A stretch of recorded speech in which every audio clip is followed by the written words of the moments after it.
On October 10, 2025, a fragile ceasefire took effect in the Gaza Strip. The United States brokered this agreement between Israel and Hamas. It brought a pause to a conflict that had raged for 2 full years. The war started with the Hamas-led attack on southern Israel on October 7, 2023. The scale of destruction and loss of life since that day has been immense. Approximately 1,983 Israelis, over 67,000 Palestinians.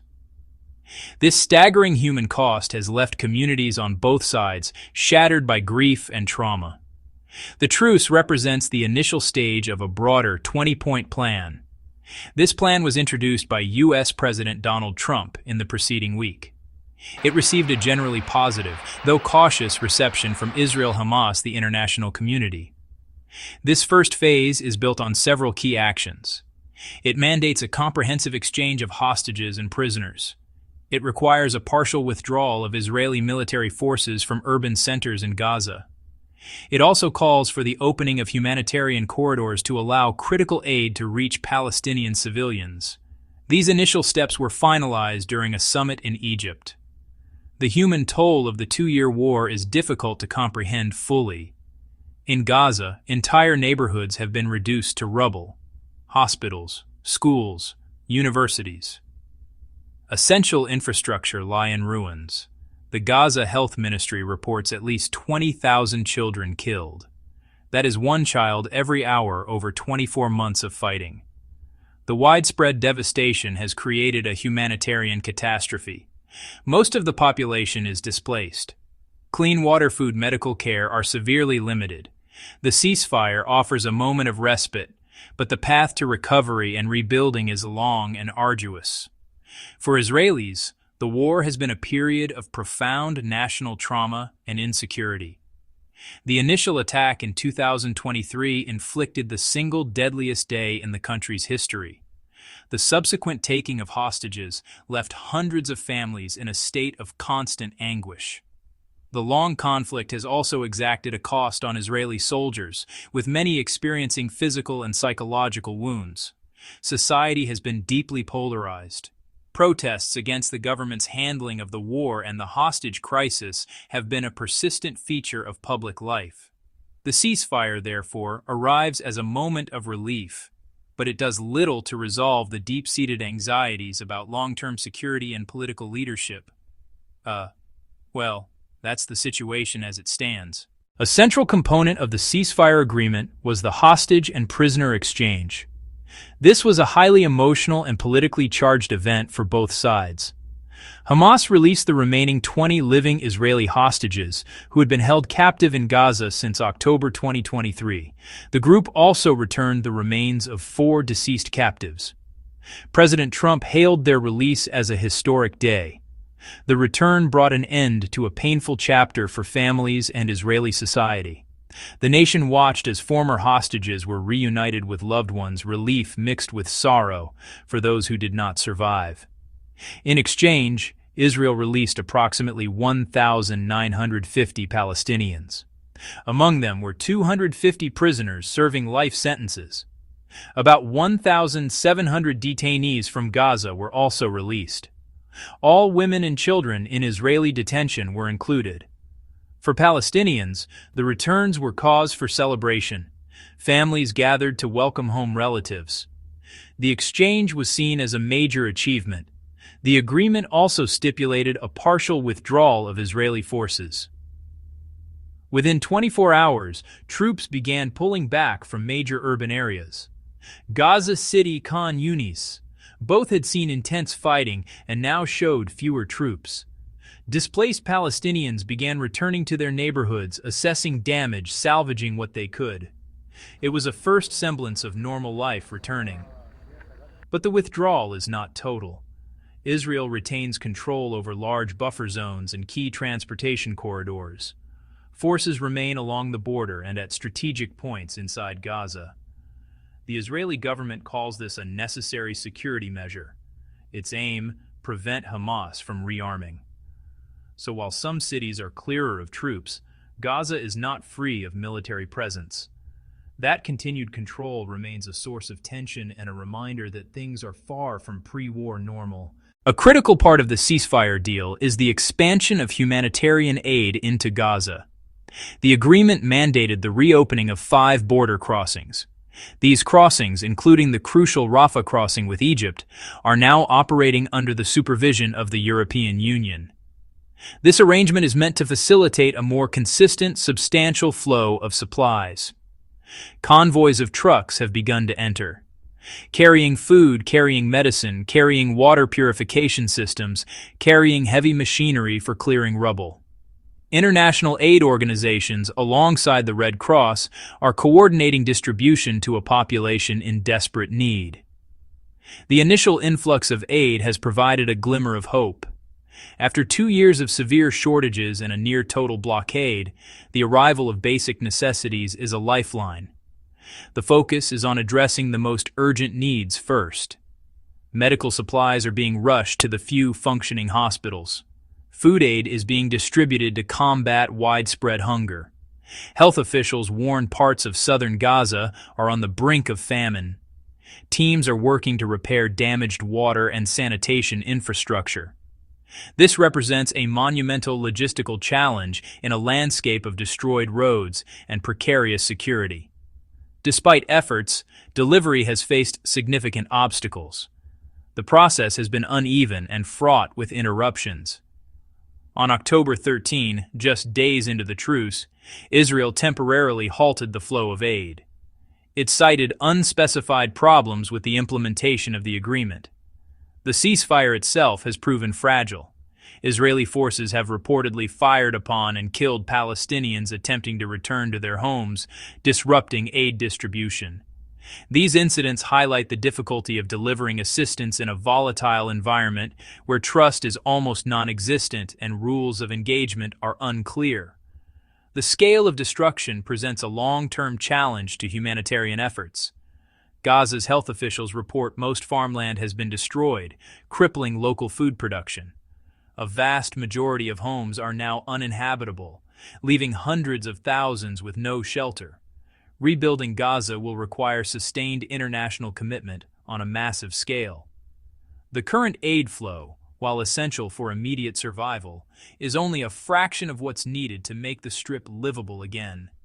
The long-term recovery depends on a stable and lasting peace. So that's where things stand for now. Section 4. Echoes of the Past. A History of Failed Pauses.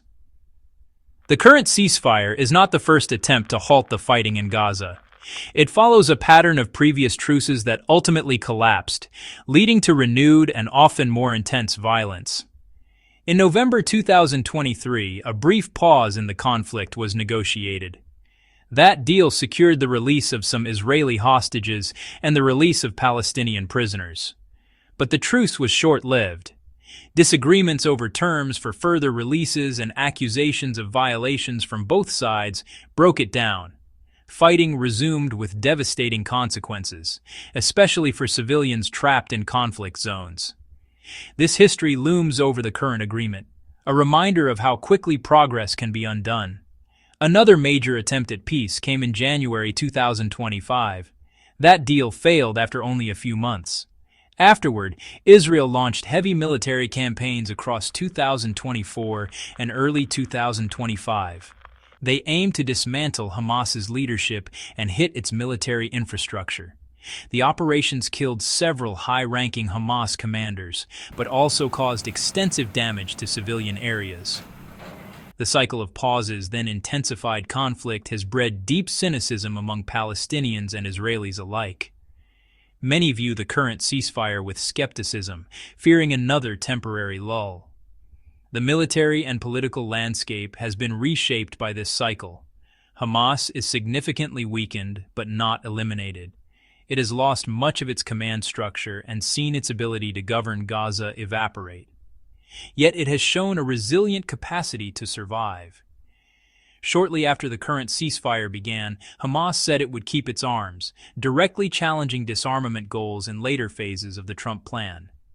That signals the group's core objectives haven't changed, raising doubts about the long-term viability of peace. The cost goes beyond immediate casualties. Rebuilding Gaza will have an enormous environmental impact, with a carbon cost comparable to many smaller nations.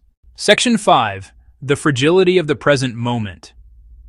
The ceasefire of October 2025 is fraught with weaknesses that threaten its longevity. A fundamental challenge is the deep moral asymmetry that defines the conflict. Each side views its own actions as justified and the others as illegitimate. Israelis largely see the war as a necessary response to the terror attack of October 7th. The continued threat posed by Hamas reinforces that view. Palestinians view the conflict through the lens of a decades-long occupation and a devastating blockade. This chasm in perception makes building mutual trust exceptionally difficult. Every action is interpreted through a filter of suspicion and historical grievance. The security arrangements in the first phase also contribute to fragility. Israel's partial withdrawal leaves its military in control of significant parts of Gaza. Border areas, strategic corridors. Palestinians see this as a continuation of the occupation under a different guise. That persistent military presence creates constant potential for friction and violence. In the first days of the truce, Israeli soldiers killed Palestinians trying to return home, incidents that can shatter the calm.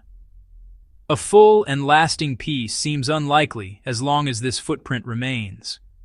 Reliance on political will for the flow of humanitarian aid is another major vulnerability.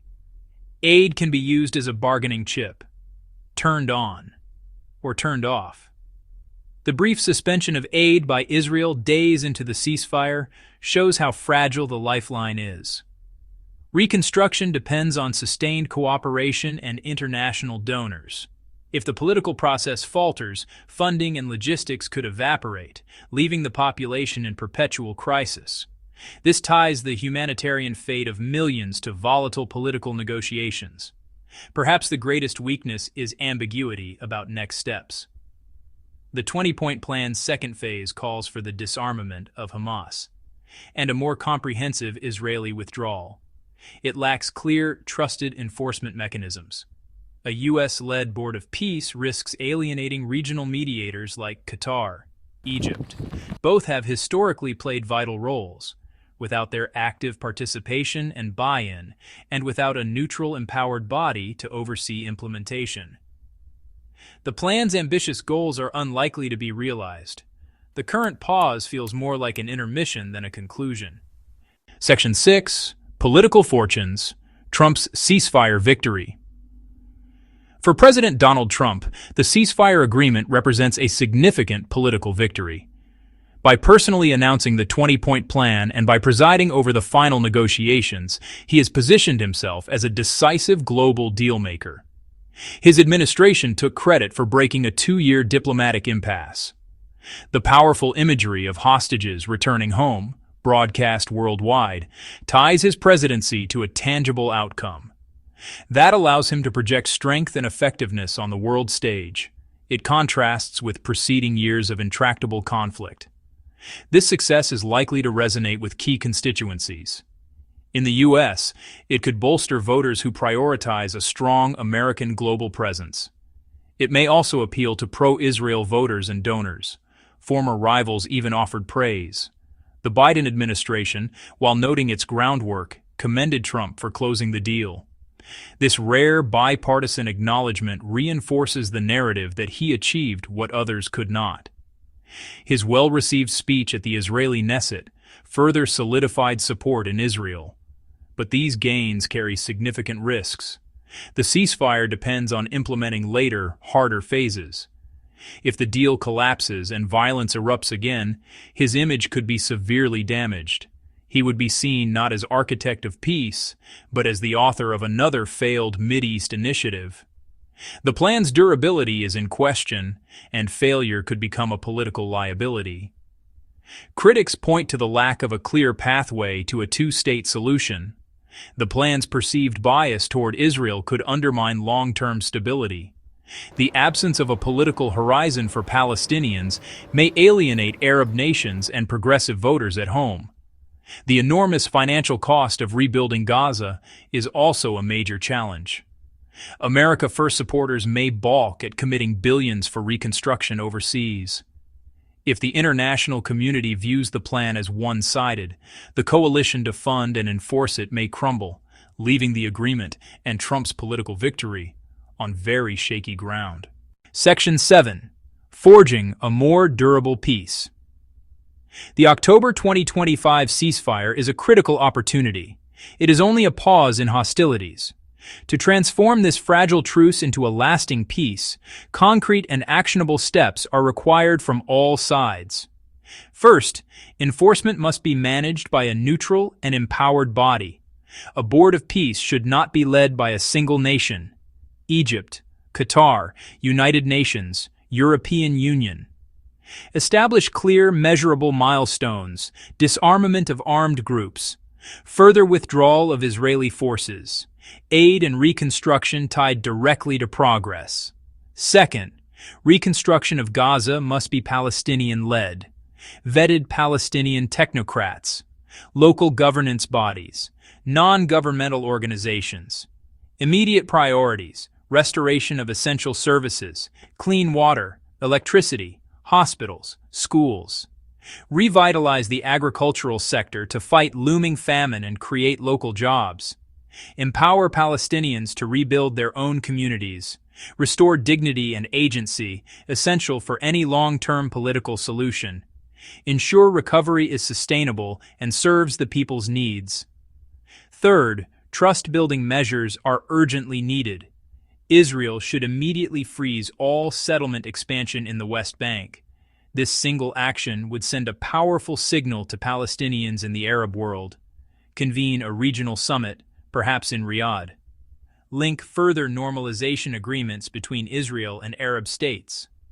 Tie those agreements to tangible Israeli concessions that advance the prospect of a Palestinian state. Include civil society voices from Israeli communities. Include civil society voices from Palestinian communities. Finally, no lasting peace without accountability and de-escalation. Independent, credible investigations into alleged war crimes and harm to civilians. Establish a mechanism to compensate verified civilian losses. Intensify diplomatic efforts to quiet the active front in Lebanon. Intensify diplomatic efforts to quiet the active front in Yemen. Engage in quiet diplomacy with Iran to reduce wider tensions. Without these foundational steps, the ceasefire will remain a temporary pause before the return to war. The October 2025 ceasefire is a critical juncture, but its promise depends on accountability, reconstruction, and a credible political horizon. Only through sustained, equitable action can a just and enduring peace take hold.